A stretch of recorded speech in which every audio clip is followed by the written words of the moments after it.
Alright, what's up mga master? Welcome back again sa ating channel, Master Jelon. So for today's video mga master ay gagawa tayo ng isang inspirational or tutorial para sa mga katulad ko na dati ay takot bumiyahe ng mga long rides kapag solo, ano. So kung natatakot kang mag long rides or ayaw mo mag long rides ng solo dahil baka maligaw ka or kung saan ka mapapunta, no, ay para sa iyo yung video na to. So kasi dati mga master, nung siguro masasabing baguhan pa tayo sa pagmomotor, ay isa rin ako na takot mag solo ride or pumunta ng malalayong lugar or tulad ng paghalimbawa pupunta tayo ng Manila, kahit Manila lang from Laguna, no, ay natatakot tayo na magmotor, kaya commute na lang yung ating ginagawa. Nagko-commute na lang tayo para at least may guide tayo na maituturo ng mga tawag dito, ng mga driver na masasakyan natin, or may mapapagtanungan tayo ng way ng mga pupuntahan natin kung saan natin gustong pumunta. Pero ayun nga, ang isang disadvantage ay mahabang oras yung inyong kakainin. At kapag nagmotor naman kayo or naka 4 wheels kayo, ay mas pabor sa inyo or hawak nyo yung oras kung saan kayo pupunta, at magagawa nyo pa kung anong gusto nyo along the way. Kumbaga, kung gusto nyo mag picture or mag stop over, ay pwede kasi nga hawak nyo ang oras at may sarili kayong sasakyan. So ano nga ba ang dapat natin i-consider kapag tayo ay gustong bumiyahe sa mga hindi natin kabisadong lugar para hindi tayo maligaw? So syempre, lagi natin tatandaan na follow traffic rules all the time. So yun lang naman ang mahalaga doon. Maging aware tayo sa mga signage at sa mga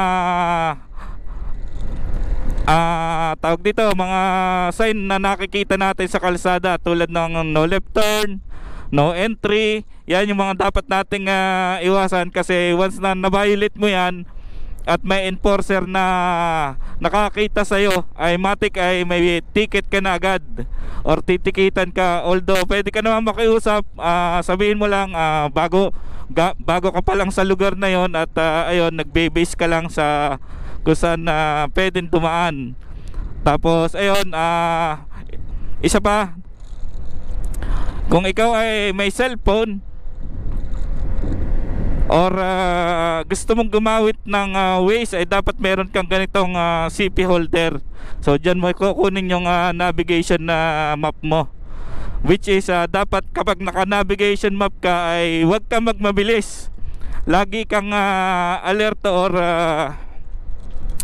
lagi kang nakadepende sa iyong navigation map na nakalagay dito sa CP holder. At yun, lagi ka rin aware sa paligid mo. Although yun, lagi kang nakatingin sa cellphone mo or lagi mong chine-check, ay dapat aware ka sa mga kapwa mo motorista para maiwas ka sa aksidente. Kasi yung pagtingin-tingin sa cellphone ay distraction na yan. Ako kasi, ang gawi ko kahit sa mga gantong daan, kahit sa probinsya, yung isang linya na to, ginagawa ko yung 2 lines pa rin, kahit para sa isang linya, sa isang sasakyan lang yan. Since motor naman ang gamit natin, lagi kong ginagawang 2 linya yan. Itong linya na to, ating linya to, isa sa kanan, isa sa kaliwa, na tinadaanan ng 2 gulong ng 4 wheels. Diyan lagi ako nagko-concentrate na, kumbaga, kahit lilipat lang ako ng sarili kong linya, kung halimbawa kanan kaliwa, bago ako lumipat, ayun, tinitingnan ko muna yung side mirror para in case na may kasabayan ka na motor at nakatabi mo siya, hindi kayo magkakasagian. Lalo na sa mga sa mga matataong lugar or sa mga city, so expect mo na talagang dikit-dikit kayo diyan ng mga motor, na yun nga, magagamit mo yan na tuwing lilipat ka kahit sarili nyong linya, or kakabig ka ng kahit maliit na espasyo lang ang kukunin mo, ay dapat aware ka na, or dapat i-consider mo na may lagi kang katabing motor or may nasa likod ka na nakadikit sa'yo, para maiwasan nyo yung sinasabing sabitan. Yun ang kumbaga maging practice nyo, na laging consideration, or tayo na i-assume natin na lagi tayong may katabi. At isa pa tatandaan nyo mga master, at iingatan nyo makapasok kayo sa mga one way na daan, kasi yan ang kalimitang nangyayari kapag umaasa lang tayo sa Google Map. Kasi ang Google Map ay hindi niya nadidetect ang mga one way na daan. So ang palatandaan mo lang kapag napadaan ka sa one way, ang mga sasakyan ay mga kasalubong mo. Tapos bubusinahan ka niyan, iilawan ka niyan na ayun, para malaman mo na pinababalikan nila or nasa maling daan ka. So yan lang lagi ang tatandaan ng mga master, kasi yun nga, kapag nag-Google Map tayo ay hindi nila nadidetect kung one way ba yung ating dadaanan. Yan ang isa sa mga na-encounter ko. At ayun lang, lagi lang tayong alerto, at lagi tayong mapagmatsyag sa kalsada.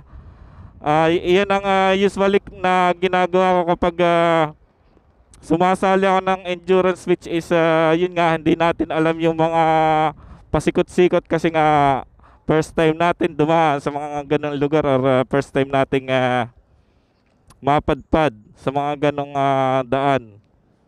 Kaya ingat lang, kung hindi tayo sigurado magtanong, at huwag tayo magmamabilis kung hindi tayo sigurado sa ating mga liliko ang mga intersection.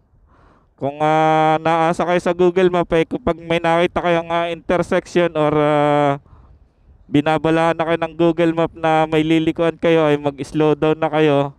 Then kung hindi kayo sigurado, magtanong lang.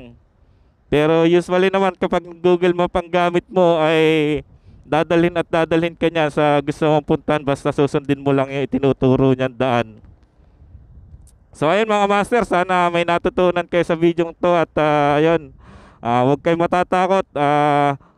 Lagi niyo lang tatandaan na mag-iingat kayo, at ayun, lagi lang tayong alerto sa kalsada, at lagi lang natin sundin ang mga batas trapiko, nang sa ganun ay makaiwas tayo sa mga aksidente at sa mga posibleng violation na ma-encounter natin. Alright, so ride safe, at hanggang sa muli, hanggang sa susunod na video. Let's go!